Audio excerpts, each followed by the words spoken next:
Yad. Stay informed with Pacific Mornings. Taiao Manui, it's currently 35 past 8. Welcome back to Pacific Mornings. I'm your guest host, Ala Vailala. Now today we're marking a special moment for Leva, celebrating the leadership of Chief Executive Denise Kingi Uluave and welcoming her successor, Dr. Elizabeth Mati. For more than a decade, Denise has helped shape Leva into one of Aotearoa's most respected Pacific-led organizations, steering national suicide prevention programs and championing mental well-being across our communities.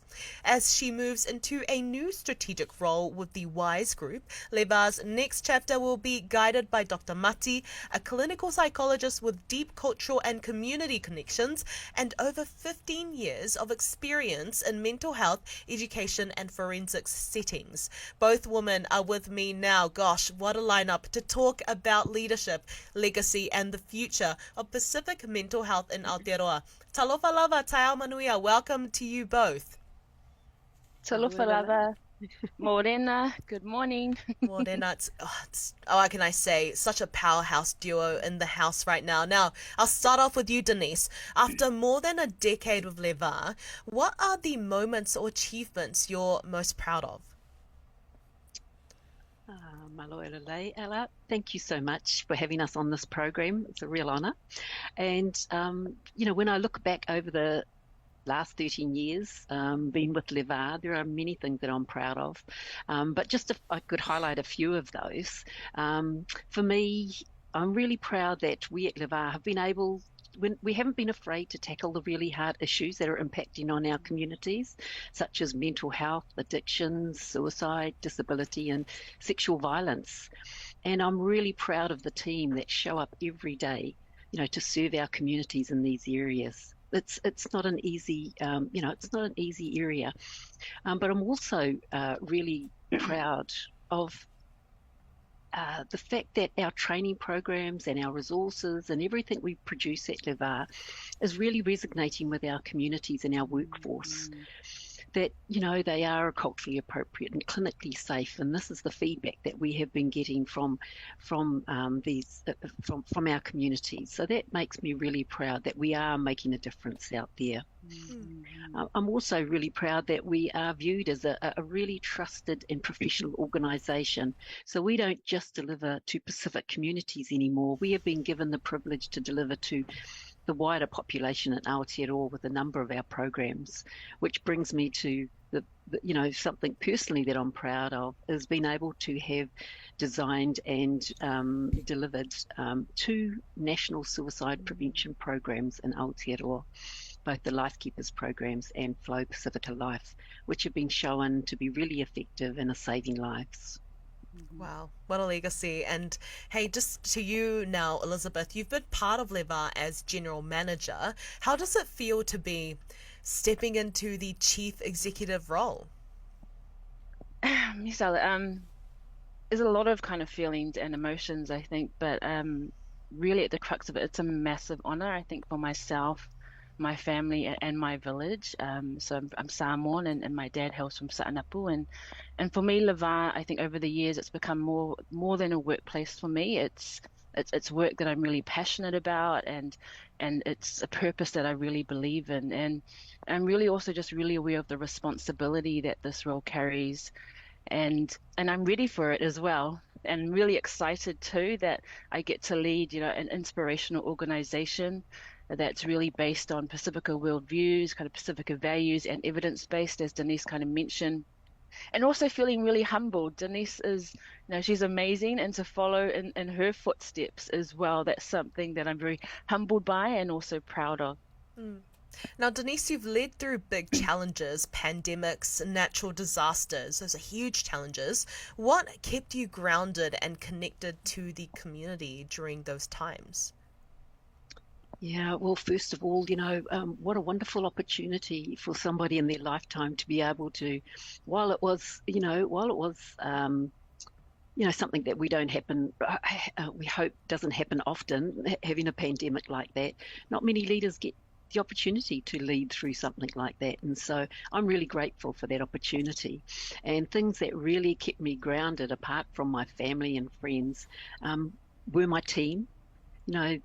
With their heart to serve and their humour, that played a significant role in keeping me grounded and connected to the needs of the communities, and also maintaining a strong sense of purpose and holding strong to our values, and a strong belief in service and collective responsibility, and that the answers do lie within our communities. So that got me through and get me through a lot of these sorts of challenges.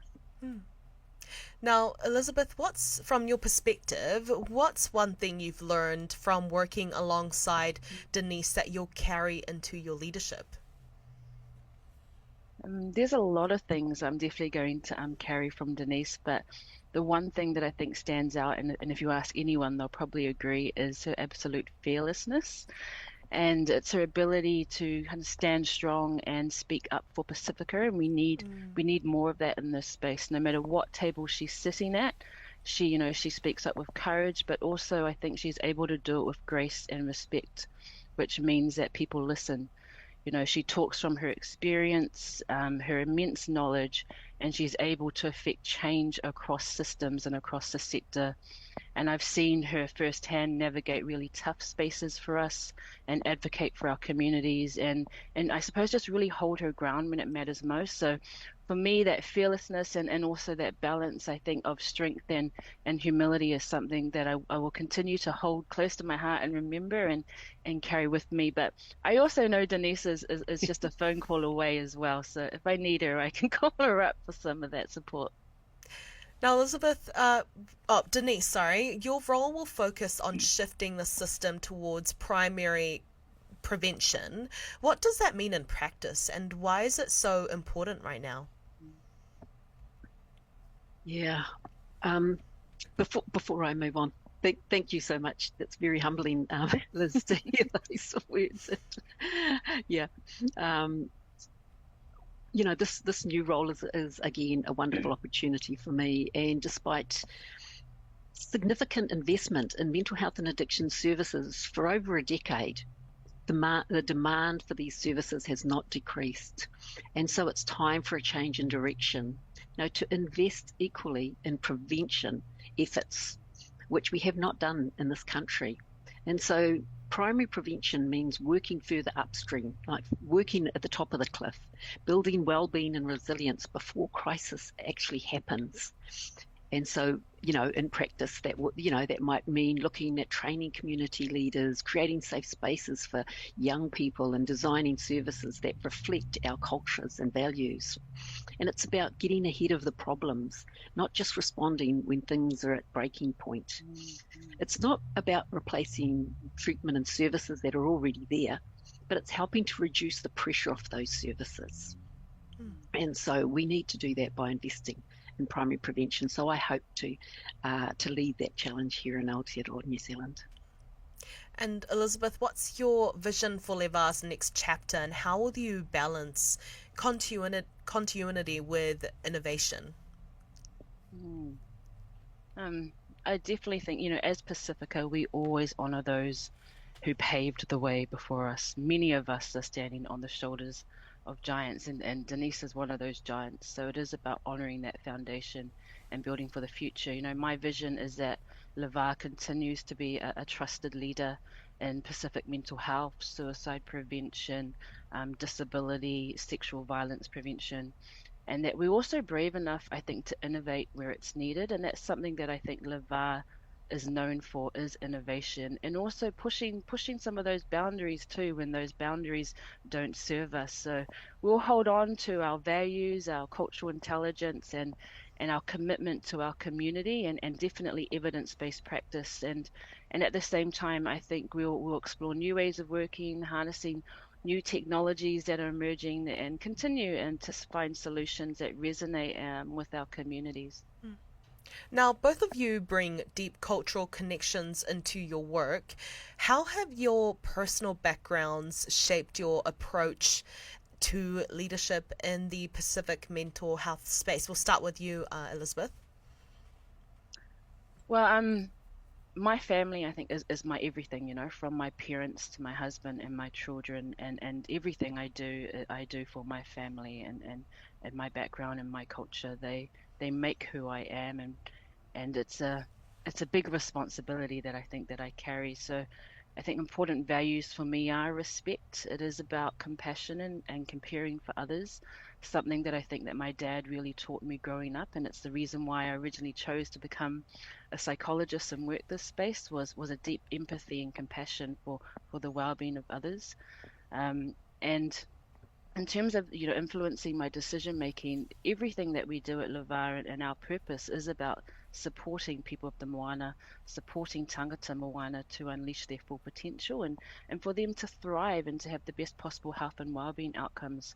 For us, it's not enough to just prevent suicide or to prevent mental health and addiction problems. We want our communities to thrive and have the best possible lives. And yeah, that really aligns with the values that I think have been instilled in me from a young age, and the values that we continue to hold dear to us as a family today. And yourself, Denise, how have your personal backgrounds shaped your approach to leadership in the Pacific mental health space? Yeah, similar to Liz. It's my Tongan family values that have always informed my leadership. That kāinga have always talked about serving others first, serving with humility, integrity, and kindness, and listening with respect and making decisions on behalf of the collective. And so also my clinical training gives me tools and evidence, but culture gives me the heart and the why behind the work that we do. And for me, they've always gone hand in hand. So that's what's helped me in terms of working with our communities. I love that. Culture brings in the heart. I want to get that printed on a postcard now and frame it somewhere. That's a good one. That's a good reminder. Now, Elizabeth, how do your family and values influence your decision-making and leadership style? I know you've touched on it a bit. Yes. Yes, so similar to Denise, it is about service for me. Serving family, is something that I've learned kind of growing up, and I see this position that I'm currently in just another position of leadership, of service, where I can continue to serve those around me. I see my leadership aligns really with servant type leadership models, where that I feel that everyone is a leader and a follower at different times. And it doesn't matter if I'm the CEO, I'll still be in the kitchen when we have our gonga'is and serving where I need to in different spaces. So for me, I think service is really important. And as I've already mentioned, I'll continue, I think, to take that empathy and compassion everywhere with me, and no matter what tables I'm sitting at and what I'm doing. And finally, what's your hope for Pacific mental health and well-being in Aotearoa over the next decade? We'll do a kind of a predecessor-successor pattern. So we'll start with you, Denise. Nice.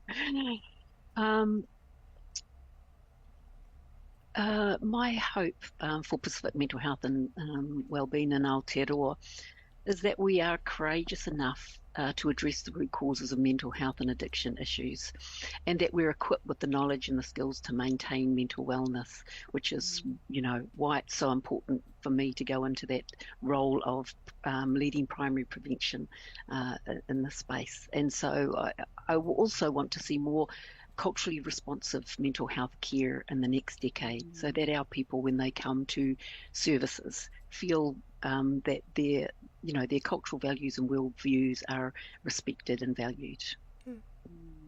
And yourself, Elizabeth?